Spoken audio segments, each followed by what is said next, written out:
After we finished cleaning out my dad's house, the next step was the estate sale. And emotionally, it was very different from clearing out the house. We held the sale every weekend for an entire month. The smaller items were organized in the garage, while the larger items, like furniture, stayed inside the house. We made signs to promote it, and I even had my kids drive around the neighborhood with these signs on the golf cart so people would notice.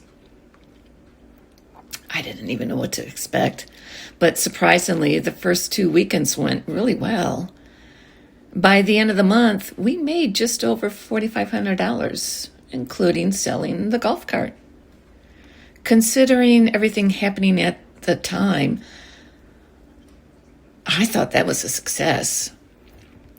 Hi, I'm Paige, and welcome back to Living with What Remains. This week, we're talking about the estate sale and letting go of belongings. But before we get back to the estate sale, I want to mention prior to that,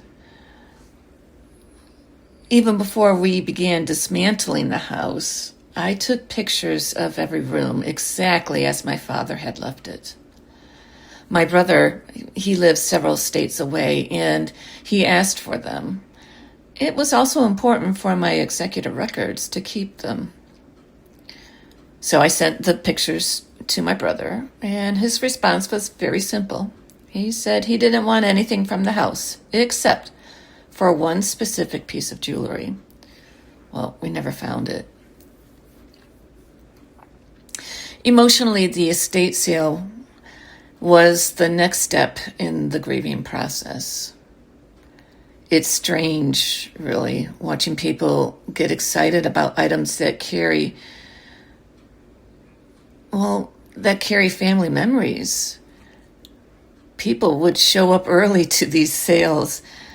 They'd walk through the garage, pick things up, smile when they found something they liked. And then they'd take those items home with them. I really love the idea that those belongings get a new life with someone else. But I'll tell you, it's so difficult to watch because those items meant something to us. By the last day of the estate sale, I looked around at what was left, and something funny really happened. The items I was happiest hadn't sold were the same items I originally hoped that would sell first. One of the items I'm talking about was an old 1980s dining room set, which had the glass tabletop. And for years, that table, we thought it was the ugliest thing. But today that table is the desk where I sit and write. Another piece of furniture that stayed is an old bureau that now holds all of my office supplies. It's funny how objects change when their purpose changes.